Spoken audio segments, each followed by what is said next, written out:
وبرکاتہ۔ الحمد للہ رب العالمین والعاقبۃ للمتقین والصلاة والسلام علی سید المرسلین، اما بعد فاعوذ باللہ من الشیطان الرجیم، بسم اللہ الرحمن الرحیم، ثم لتسألن یومئذ عن النعیم۔ آمنت باللہ، صدق اللہ مولانا العظیم۔ ان اللہ وملائکتہ یصلون علی النبی یا ایہا الذین آمنوا صلوا علیہ وسلموا تسلیما۔ اللہم صلی علی سیدنا و مولانا محمد معدن الجود والکرم علیہ وبارک وسلم۔ میدان محشر میں جو حساب ہوگا، سورہ تکاثر میں فرماتا ہے ثم لتسألن یومئذ عن النعیم، پھر تمہیں اس دن نعمتوں کے بارے میں ضرور پوچھا جائے گا۔ ان میں کون کون سی نعمتیں آتی ہے اور کیسی کیسی باتیں پوچھی جائے گی، اس کے بارے میں ہم نے کچھ پچھلے 2 جمعہ سے اس طرح کی بات ہو رہی تھی۔ گزشتہ جمعہ سے پہلے والا جمعہ تھا، اس میں ہم نے یہ بات کی تھی۔ آج اسی سلسلے کو آگے بڑھاتے ہوئے یہ ہم سنیں گے۔ اور سب سے پہلا سوال کون سا ہوگا؟ سب سے پہلا حساب کس چیز کا کیا جائے گا، وہ بھی ہم سنیں گے۔ حضرت سیدنا ابو درداء رضی اللہ تعالی عنہ نے فرمایا کہ مجھے سب سے بڑا خوف یہ ہے کہ جب میں اپنے رب کریم سے ملاقات کروں گا تو وہ مجھے پوچھے گا تو علم رکھتا تھا، تو نے اپنے علم کے مطابق کیا عمل کیا؟ اسی طرح سے اگر آدمی جانتا ہے مسئلہ کو اور پھر لوگوں سے چھپاتا ہے، نہیں بتاتا۔ حضرت سیدنا ابن عباس رضی اللہ تعالی عنہما سے روایت ہے کہ رسول کریم صلی اللہ علیہ وسلم ارشاد فرمایا، علم کے معاملے میں ایک دوسرے کی خیر خواہی کرو، ایک دوسرے سے علم نہ چھپاؤ، کیونکہ تم میں سے کسی کا اپنے علم میں خیانت کرنا دوسرے کے مال میں خیانت کرنے سے زیادہ سخت ہے، اور یقیناً اللہ پاک تم سے علم کے بارے میں پوچھے گا۔ اسی طرح سے حضرت سیدنا ابن عمر رضی اللہ تعالی عنہما سے روایت ہے کہ رسول اللہ صلی اللہ علیہ وسلم کو فرماتے سنا، جب قیامت کا دن ہوگا تو اللہ پاک اپنے بندوں میں سے ایک بندے کو بلا کر اپنے سامنے کھڑا کرے گا اور اسے دی جانے والے عزت کے بارے میں بھی اس سے ایسا ہی پوچھے گا جیسے اس کے مال کے بارے میں سوال کرے گا کہ جب اللہ نے دنیا میں تجھے عزت دی تھی تو پھر تو نے اس کا استعمال کیا کیا، کیسا کیا؟ کیا اس کے ذریعے سے کوئی نیکیاں کمائی اور اس کے ذریعے سے دین کی تبلیغ کی، یا اس کے ذریعے سے کوئی بھی جن کو آپ عبادت کہہ سکتے ہو وہ کیا، یا پھر لوگوں کو ڈرایا، دھمکایا، دبایا اور صرف اپنی ہی بات کرتے رہے؟ تو یہ عزت کے بارے میں بھی اسی طرح پوچھا جائے گا جیسے کسی کو اللہ نے مال دیا ہو اور اس کے بارے میں پوچھا جائے گا۔ اسی طرح سے ہے کہ حضرت سیدنا ابن عمر رضی اللہ عنہ سے مروی ہے کہ رسول خدا صلی اللہ علیہ وسلم ارشاد فرمایا، قیامت کے دن آقا اور غلام کو، شوہر اور بیوی کو لایا جائے گا، پھر آقا اور غلام کا اور شوہر اور بیوی کا حساب ہوگا، حتیٰ کہ آدمی سے کہا جائے گا کہ تم نے فلاں فلاں دن لذت کے لیے مشروب پیا تھا۔ شوہر سے کہا جائے گا تو نے فلاں کو پیغام نکاح کا پیغام بھیجا، حالانکہ اسے اور جگہ سے بھی نکاح کے پیغام آئے ہوئے تھے، تو میں نے اس کا نکاح تجھ سے کروا دیا اور باقیوں کو چھوڑ دیا۔ شوہروں سے بھی یہ سوال ہونا ہے۔ اور حضرت سیدنا ابن مسعود رضی اللہ عنہ کا بیان ہے کہ رسول اللہ صلی اللہ علیہ وسلم ارشاد فرمایا، اللہ کریم قیامت کے دن ایک بندے کو بلائے گا اور اسے اپنی نعمت یاد دلائے گا، یہاں تک کہ ارشاد فرمائے گا تو نے فلاں دن مجھ سے سوال کیا تھا کہ میں فلاں عورت کی شادی تجھ سے کرا دوں تو میں نے وہ عورت تیرے نکاح میں دے دی تھی، پھر تو نے کیا کیا؟ یہ بھی سوال ہونا ہے۔ تو یہ وہ باتیں ہیں کہ جن پر عام طور پر ہماری توجہ ہی نہیں ہوتی، بلکہ معاذ بن جبل رضی اللہ عنہ کی روایت میں تو یہ آتا ہے کہ رسول اللہ صلی اللہ علیہ وسلم ارشاد فرمایا، اے معاذ، قیامت کے دن مومن سے اس کے ہر عمل کے بارے میں سوال ہوگا، حتیٰ کہ آنکھوں میں سرما لگانے کے متعلق بھی سوال ہوگا۔ یہ چیز ہے، لیکن ہمیں لگتا ہے کہ جو ہوگا دیکھا جائے گا، تو اللہ کی پناہ۔ اب یہ تو تھا مختلف سوالات، اب ہے کہ جب بندے کو سب سے پہلے کون سا سوال پوچھا جائے گا، سب سے پہلے کون سا حساب لیا جائے گا، اور سب سے پہلے جو سلسلہ شروع ہوگا، یہ تو جنرل باتیں تھی ابھی تک۔ اب اسپیسیفک باتیں کریں تو حضرت سیدنا ابن مسعود رضی اللہ تعالی عنہ سے روایت ہے، یہ نسائی شریف کی حدیث ہے، کتاب تحریم الدم، حدیث نمبر 3997، فرماتے ہیں کہ رسول اللہ صلی اللہ علیہ وسلم نے ارشاد فرمایا، اول ما يحاسب به العبد الصلاۃ واول ما يقضى بین الناس فی الدماء، یعنی سب سے پہلے بندے سے نماز کا حساب لیا جائے گا، اور لوگوں کے درمیان سب سے پہلے خون یعنی کہ قتل کا فیصلہ ہوگا۔ حقوق اللہ میں سب سے پہلے لوگوں کو حساب لیا جائے گا نماز کے متعلق، حساب ہوگا نماز کے متعلق۔ اور حقوق العباد میں اگر کسی نے کسی کا مرڈر کیا ہے، بغیر شرعی حق کے سوا ناحق کسی کا قتل کیا ہے، تو یہ جو آپس میں معاملات ہوں گے اس میں سب سے پہلی شروعات یہ خون سے ہوگی، جو قتل سے ہوگی۔ اور حضرت سیدنا یحییٰ بن سعید رحمت اللہ تعالی علیہ کا بیان ہے، مجھے یہ بات پہنچی ہے کہ بندے کے اعمال میں سب سے پہلے نماز کو دیکھا جائے گا، اگر وہ قبول ہو گئی تو پھر باقی اعمال دیکھے جائیں گے، اور اگر نماز قبول نہ ہوئی تو پھر اس کے کسی عمل کو دیکھا تک نہیں جائے گا۔ اسی طرح حضرت سیدنا عبداللہ بن قرۃ رضی اللہ عنہ سے مروی کہ رب کے محبوب صلی اللہ علیہ وسلم نے ارشاد فرمایا، قیامت کے دن بندے کا سب سے پہلا حساب یہ ہوگا کہ اس کی نماز کو دیکھا جائے گا، اگر وہ درست ہوئی تو بندہ نجات پا لے گا، اور اگر وہ خراب ہوئی تو بندہ نقصان و خسارہ اٹھائے گا۔ آپ کو یاد نہ ہو تو دلا دوں، پچھلے جمعہ میں نے جس بات پہ گفتگو ختم کی تھی وہ یہی تھا کہ ہمارے پاس بہت ساری چیزیں ہیں، بہت سارے اصلاح کی ضرورت ہے، ہماری منزل بہت دور ہے، لیکن ایمان اور عقیدے کی اصلاح کے بعد سب سے پہلا جو اسٹیپ ہے وہ ہے نماز پڑھنا، 5 وقت کی نماز جماعت سے ادا کرنا، یہ سب سے پہلا، میں نے کہا تھا پہلا دوران ہے، اور یہ بھی کہا تھا کہ آپ اگر پہلے دوران میں پاس نہیں ہوتے، پہلے سٹینڈرڈ جب تک کمپلیٹ نہیں کرتے، پھر آگے کا سبق ہم کیسے تم کو پڑھا پائیں گے، آگے کی باتیں ہم تم کو کیسے سکھا پائیں گے۔ تو یہ وہ بات تھی۔ اب وہ تو میں نے صرف جملے بولے تھے، اب یہاں پہ میں حدیث بیان کر رہا ہوں کہ جس میں رسول اللہ صلی اللہ علیہ وسلم ارشاد فرماتے ہیں کہ سب سے پہلا حساب کن بات کا ہوگا، تو یہ ہے نماز۔ یہی پہ پہلا سبق آیا نا، اور اس میں فرمایا جا رہا ہے، ہم نے روایت میں سنا کہ وہ اگر نماز درست ہوئی تو باقی اعمال دیکھے جائیں گے، باقی دیکھا تک نہیں جائے گا۔ اور حضرت سیدنا عائشہ صدیقہ رضی اللہ تعالی عنہ سے روایت ہے کہ رسول خدا صلی اللہ علیہ وسلم نے فرمایا، بے شک فرض نماز کا اللہ پاک کے یہاں وزن ہے، جس نے اس میں کچھ کمی کی اس کا حساب کیا جائے گا۔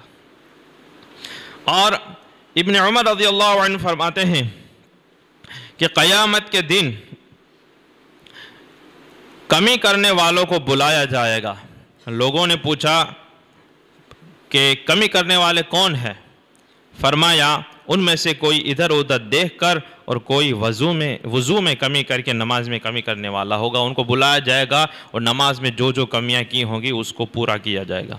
یہ ان لوگوں کی بات ہے کہ جو نماز پڑھے اور پھر اس میں کمی رہ جائے تو اس کا حساب ہوگا، اور وہ کمی کیسے پوری کی جائے گی وہ بھی ہم سنیں گے۔ حضرت سیدنا عیفہ بن عبد القلائی بیان کرتے ہیں کہ جہنم کے 7 پل ہیں، اور پورے پل صراط ان سب کے اوپر ہے۔ مخلوق کو پہلے پل کے پاس روک لیا جائے گا اور ارشاد ہوگا انہیں روکو کہ ان سے سوال ہونا ہے، پھر ان سے نماز کا حساب ہوگا۔ سب سے پہلے پل پر نماز کا حساب ہوگا اور نماز کے متعلق پوچھا جائے گا۔ پس نماز کے معاملے میں جو ہلاک ہوا، ناپاس ہو گیا، فیل ہو گیا، جس کی نماز پوری نہیں ہوئی وہ ہلاک ہو جائے گا، اور جو نماز میں کامیاب ہو گیا تو وہ نجات پا جائے گا۔ جب لوگ دوسرے پل پر پہنچیں گے تو ان سے پھر دوسرے سوالات ہوں گے، لیکن پہلا سوال ہوگا وہ نماز کے متعلق ہوگا کہ نماز تمہاری کمپلیٹ ہے یا نہیں ہے، اور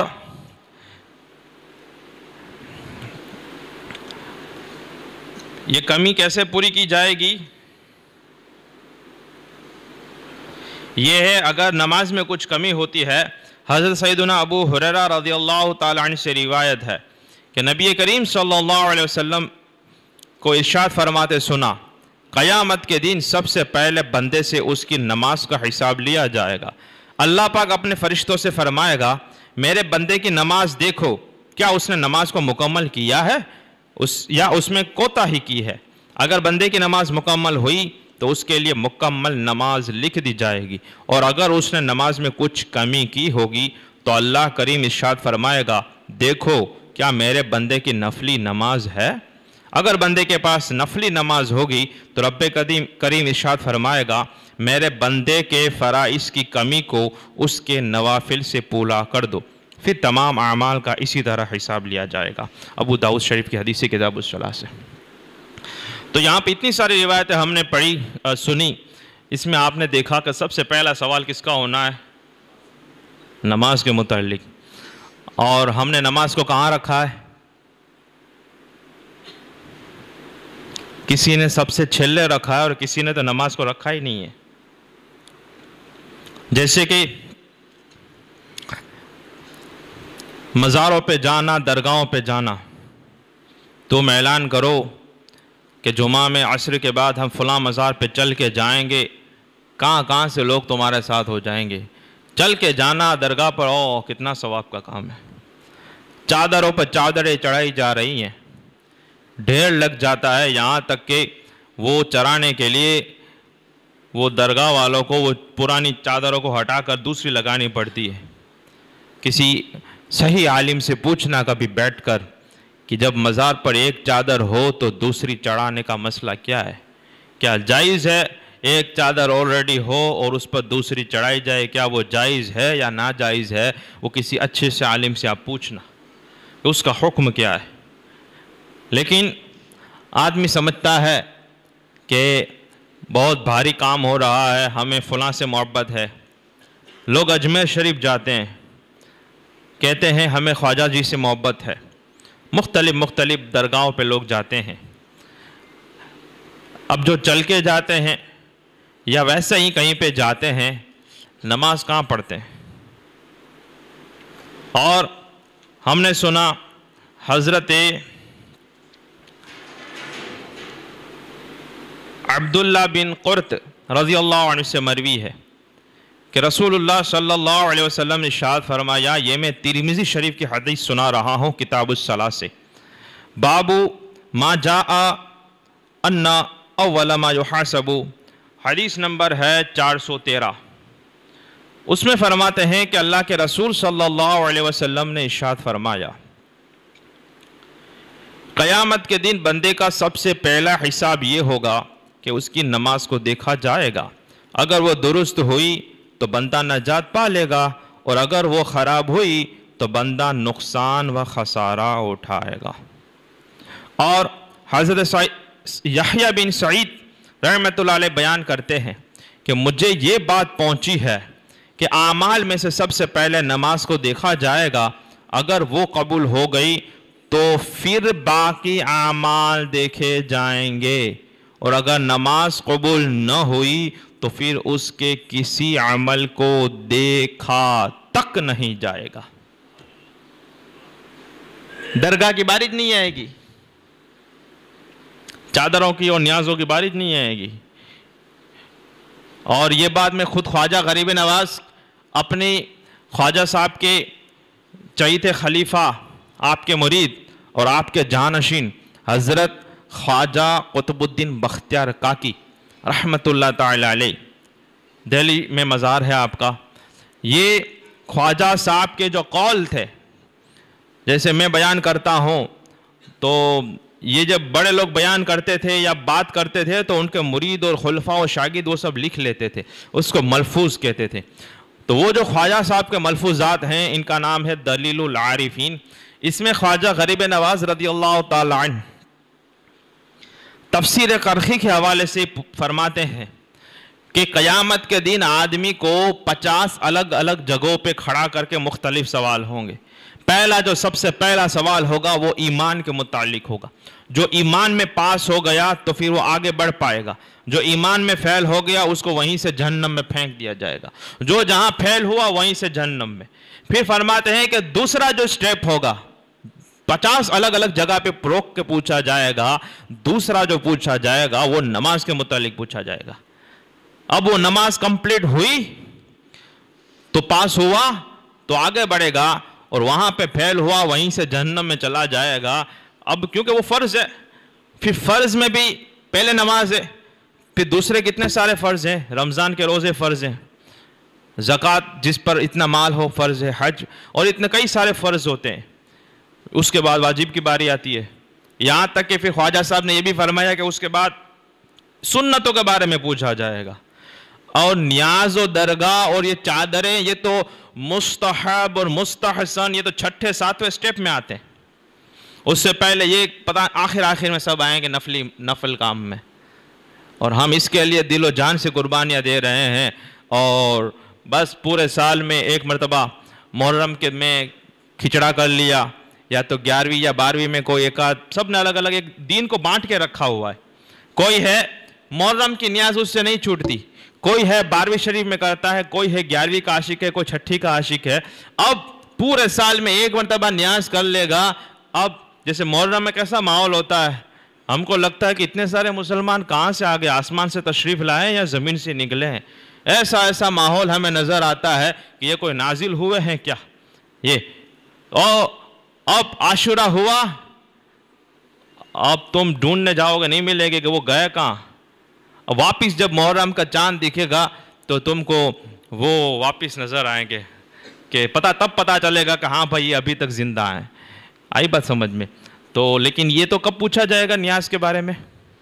اچھا ایک مسئلہ یہ بیان کر دوں، اگر کوئی شخص درگاہ پہ جانا جائز سمجھتا ہے، چادر چرانا جائز سمجھتا ہے، نیاز کرنا جائز سمجھتا ہے، ایصال ثواب جائز سمجھتا ہے، وہابیوں کی طرح حرام اور بدعت اور گناہ نہیں سمجھتا ہے، بری بدعت نہیں سمجھتا ہے، جائز تو سمجھتا ہے، لیکن پوری زندگی اگر اس کسی بھی مزار پہ نہیں گیا تو اس سے یہ نہیں پوچھا جائے گا کہ تو درگاہ پہ کیوں نہیں گیا تھا، یہ نہیں پوچھا جائے گا۔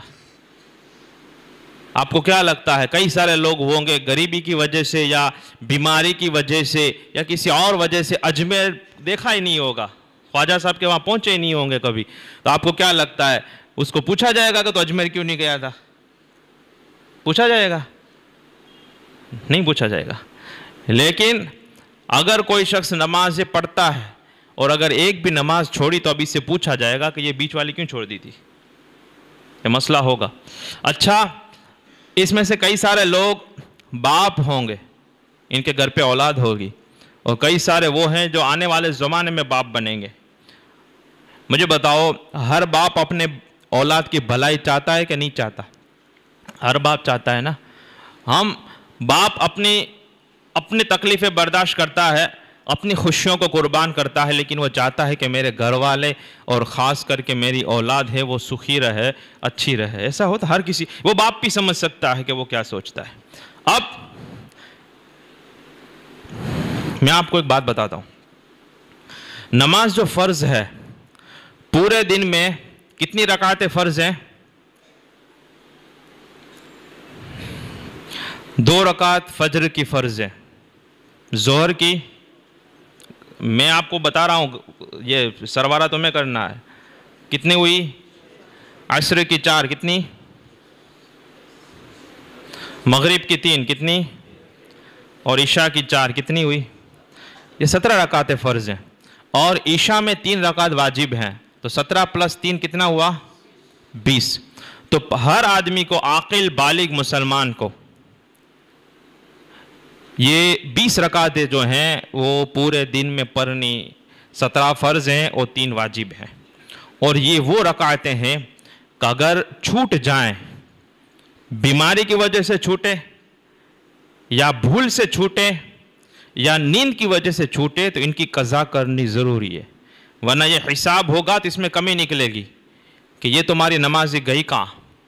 ہمارے یہاں ایسا سسٹم ہے کہ رسول اللہ صلی اللہ علیہ وسلم نے ارشاد فرمایا کہ بچہ جب 7 سال کا ہو تو اس کو نماز پڑھنے کا حکم دو، اور 10 سال کا ہو جائے اور نماز نہ پڑھے تو مار کے پڑھاؤ. یہ خود نبی صلی اللہ علیہ وسلم کا ارشاد ہے. لیکن ہمیں 7 سال کا بچہ چھوٹا لگتا ہے. 12 سال کا بچہ بول حجی تو نہیں بھણવાની عمر ہے. اچھا، ایک سسٹم ہمارے یہاں یہی بھی ہے کہ بچے جب 3-4 سال کے ہوتے ہیں تو باپ کو ماں کو بہت خوش ہوتا ہے مسجد میں لانے کی. ٹینیے ٹابریے کو مسجد میں لاتے ہیں. اچھی بات ہے، یہ تو برابر ہے. یعنی کہ اگر وہ خرابی نہیں کرتے، ناپاکی نہیں کرتے، شور شرابہ نہیں کرتے، اگر سمجھدار ہیں تو وہ اگر ادب سے بیٹھ سکتے ہیں تو، ورنہ جائز ہی نہیں بچوں کو لانا. اب 5 سال 6 سال کے بچوں کو لاتے ہیں، لیکن جب اس پہ نماز فرض ہوتی ہے 10 سال، بچہ جیسے 5ویں میں 6ٹھی میں پہنچتا ہے تو مسجد છૂટી اس کی. હવે છોકરાને સ્કૂલમાં જ્યાંક વધારે વર્ક આવે છે, ટ્યુશન વધી ગયું છે, ટીચરે ના પાડી છે, હોમવર્ક વધારે હોય છે. یہاں پہ رسول اللہ کا حکم ہے کہ اب 10 سال ہو گئے، 11 سال ہو گئے، نہیں پڑھتا تو مار کے پڑھاؤ. اور یہ 10 سال تک لاتا رہا بچوں کو. અત્યારથી પ્રેક્ટિસ થાય ને تو میں دیکھتا ہوں، میں نے بولا یہ تو اچھی بات ہے تم ابھی سے پریکٹس کراتے ہو، لیکن جب پریکٹس کا وقت آتا ہے تبھی چھوڑ دیتے ہو.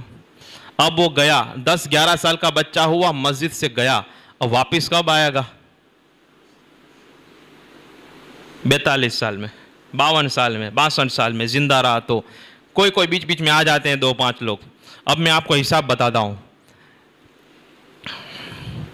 کہ 20 رکعتیں تو پورے دن رات میں پڑھنی ہے. ہمارے یہاں ایسا سمجھتے ہیں کہ پچھی پڑھنا سی پچھی سدھری وننا سی. لیکن میں آپ کو بتاؤں، آپ اگر نماز وقت پہ ادا نہیں کیا، ان الصلاۃ کانت علی المؤمنین کتابا موقوتا، بے شک نماز ہر مومن پر وقت باندھا ہوا فرض ہے، اس کا وقت ہے، اسی میں پڑھنا ہے. لیکن اگر وقت کسی بھی طرح چھوٹ جائے، جان بوجھ کر چھوٹے یا بھول سے چھوٹے، پھر اس کی قضا کرنی پڑے گی، واپس پڑھنا پڑے گا. اب دیکھو، کوئی شخص ہے،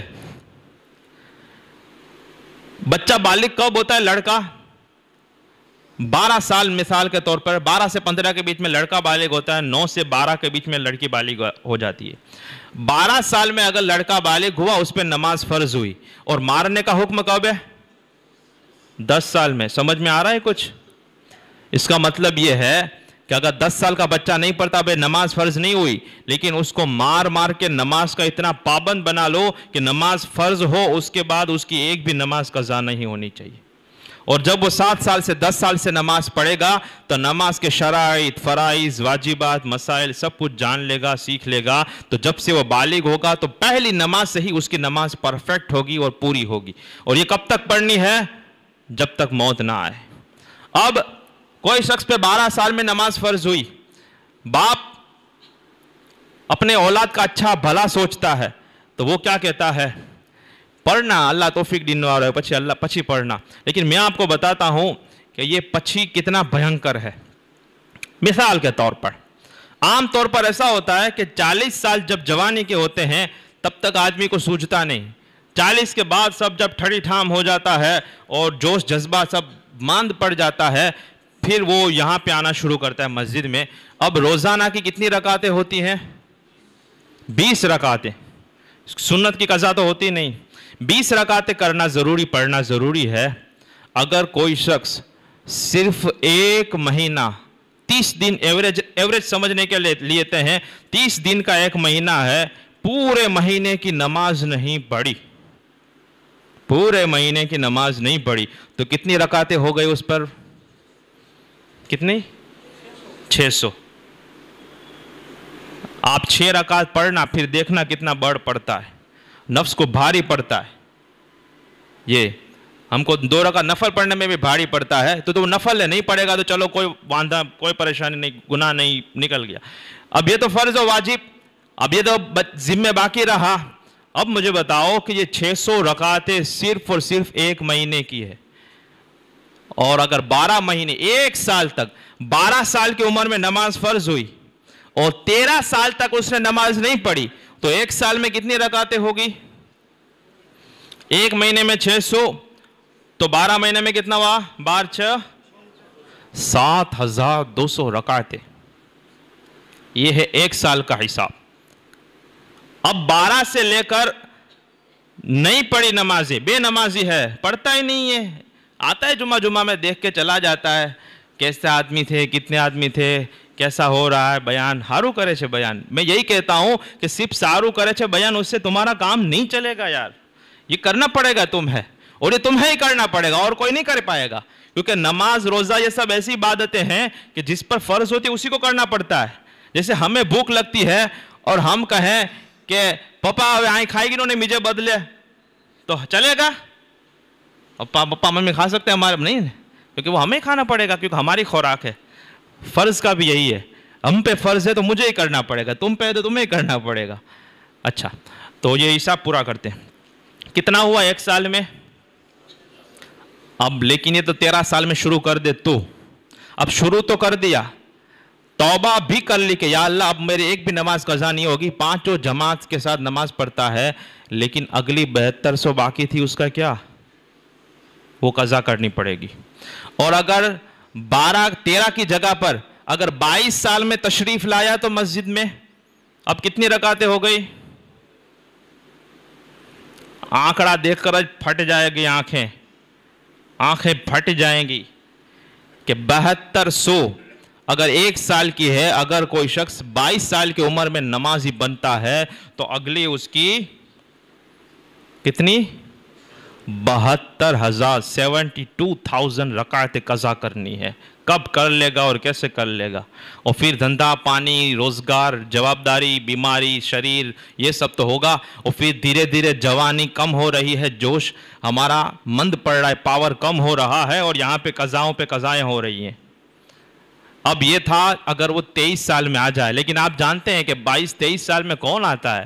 22-23 سال میں تو نئی شادی ہوتی ہے اور ایک چھوٹا سا گھر پہ مہمان آتا ہے. آدمی سمجھتا ہے کہ میرے لیے ہی جنت ہے، اس کو تو لگتا ہے اللہ بہت کرم والا ہے، میرے یہاں بچے کا جنم ہو گیا، لیکن وہ بھول جاتا ہے کہ ایک بے نمازی کے گھر پہ بچے کا جنم ہوا ہے، میری نحوستیں بچے کو نہ لگ جائیں. اب دیکھو، اب یہ تھا اگر وہ 22 سال میں نمازی بنتا ہے تو 12 سال میں نمازیں فرض ہوئی، 22 بھی گیا، 32 بھی گیا. اور اگر 42 میں نمازی بنتا ہے تو 42 ایئرس کی عمر میں اگر وہ نمازی بنتا ہے تو 30 سال میں کتنی رکعتیں ہوں گی؟ 2,16,000. کتنی؟ اور 42 کی جگہ پہ 52، بالکل سفیدی شروع ہو گئی بالوں کی. 52 سال کی عمر میں تشریف لاتا ہے اور پھر نمازیں شروع کرتا ہے. اب نہ تو صورتیں یاد رہے ہیں، نہ مخارج صحیح نکل رہا ہے، نہ مسائل جان رہا ہے. پاک کے جیری اچیری پڑھ جے کر لے، میرے کو تھوڑی جواب دینا ہے، مجھے سمجھا دیتے ہو کہ جیسی، لیکن وہ اللہ کو کیا جواب دو گے؟ تو یہ کتنے سال ہوئے؟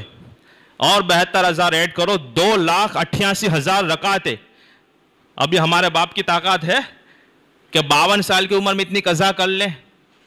تو ہم ہر کوئی اپنے بچوں کا، اپنے بیٹوں کا، بیٹیوں کا بھلا چاہتے ہیں. ہم چاہتے ہیں کہ ان سب کا بھلا ہو، بھلے مجھے تھوڑا تکلیف ہو، مجھے نقصان ہو، مجھے فلاں ہو، میری اولاد کو کچھ نہیں ہونا چاہیے، لیکن ہم یہ نماز والا نقصان، اور یہ تو پہلا ہے، پھر دوسرا کیا کیا نقصان ہوتا ہے وہ تو بات کی بات ہے. اور سب سے پہلا قیامت کے دن حساب کس کا کیا جائے گا؟ نماز کا. تو جو پچھلے جمعہ کو میں نے کہا تھا کہ سب سے پہلا سبق جو تمہارا ہے، پہلا دھورن ہے، وہ ہے نماز. تم 5 وقت کی پڑھو جماعت کے ساتھ، پھر دوسری باتیں آئیں گی. ورنہ جو لوگ بعد میں آئے ان کو نہیں پتا ہوگا، لیکن ان کو پھر جو پہلے تھے وہ سنا دینا، سمجھا دینا کہ نہ نیاز کی باری آئے گی، نہ یہ مزاروں پہ جانے کی باری آئے گی، نہ چادر چرانے کا وارہ آئے گا، ان کی بارش نہیں آئے گی. سب سے پہلے نماز کا حساب ہوگا. اگر وہاں پہ فیل ہو گئے تو سیدھا جہنم میں چلے جاؤ گے، بات ختم ہو گئی. اور یہ ہے حساب. آرام سے پھر بھلے یاد نہ رہے تمہیں کتنی رکعتیں، میں نے بولا آرام سے حساب کرنا کہ یہ کتنا، اور یہ قضا کرنا ضروری ہے. اور اس میں ایسی کوئی اسکیم بھی نہیں کہ رمضان میں آخر جمعہ کے دن 4 گلاٹی مار لو اور کبوب صاحب. تو کیا یہ سب مسجد بیوقوفوں کے لیے بنائی گئی ہے جو 5 وقت آ کر سجدے کرتے ہیں، اور تم سال میں 1 مرتبہ آتے ہو، مسجدوں میں جگہ نہیں ہوتی، اور 4 رکعت اسپیشل؟ یعنی اللہ کے ساتھ تمہارا کوئی سیٹنگ چل رہا ہے کہ یہ پورے سال میں 72,000 رکعتیں فرض اور واجب کی پڑھے، یہ 7200 رکعتیں، 7,200 رکعتیں فرض واجب کی پڑھے، سنتیں پڑھے، سنت موقعہ پڑھے، نفل پڑھے، جماعت کی پابندی کرے، یہ کرے وہ کرے، اور تم جمعہ کے دن، آخر جمعہ کے دن آؤ 4 گلاٹیاں مار کر، ہاں بس مزہ آ گئی. یہ نہیں، ایسا نہیں ہے، یہ غلط باتیں ہیں، ایسا کچھ بھی نہیں ہوتا ہے. اسی لیے میں آپ کو بتاتا ہوں. اور ایک اور بات بتا دوں، کسی کو لگتا ہو آج ہے نا وہ اگڑی پھنساوانی بات کرے، کسی کو ایسا لگتا ہو کیونکہ دوسرے لوگ حلوے والی باتیں کرتے ہیں، میٹھی میٹھی. میں آپ کو بتا دوں، میں بتاؤں یا نہ بتاؤں، کوئی جانتا ہو یا نہ جانتا ہو، حساب ہوگا تو سب کا ہوگا. اب اگر تم کہو کہ بھائی میرے کو تو مکے تھوڑی خبر ہوئی، ارے رسول اللہ نے فرما دیا، اب خبر ہو کہ نہ ہو وہ الگ بات ہے تمہاری، لیکن جو اللہ نے جو نظام رکھا ہے کہ پہلے میں ایمان کے بارے میں پھر نماز کے بارے میں حساب کیا جائے گا، تو پھر یہ تو ہوگا. پھر اب کسی کو بخش دے اپنی رحم و کرم سے تو وہ بات الگ ہے، لیکن یہ قاعدے میں تو یہ چیز آتی ہے. اب اگر کوئی کہے کہ جمعہ میں وائٹ میں مورو بھی نہ ہوئے اور جمعہ میں سیدھا رو بولنتا نے پاکے نہیں، بیک لگے گی تبھی بچ پاؤ گے. مزے کرو گے تو پھنس جاؤ گے، قاعدے میں رہو گے تو فائدے میں رہو گے. یہ ڈائلوگ سنا ہوگا آپ نے، لیکن آپ کو پتا نہیں وہ قاعدہ کون سا تھا. قاعدہ تھا وہ شریعت کا قاعدہ تھا. شریعت کے قاعدے میں رہو گے تو فائدے میں رہو گے. تو اللہ تعالیٰ مجھے اور آپ کو عمل کی توفیق عطا فرمائے.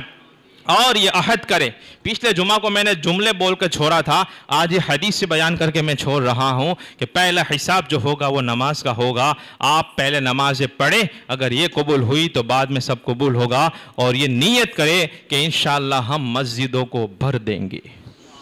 یہ نیت کرے کہ ہم بڑھ دیں گے، مسجد آباد کریں گے، اور ہماری تعداد دن بدن مسجدوں میں بڑھتی جائے گی. اگر آپ یہاں تک پہنچ گئے تو میں انشاءاللہ پھر آگے بھی اور باتیں بیان کروں گا کہ اب نیکسٹ یہ کیا ہم پہ ذمہ داریاں ہیں، کیا کر سکتے ہیں. آپ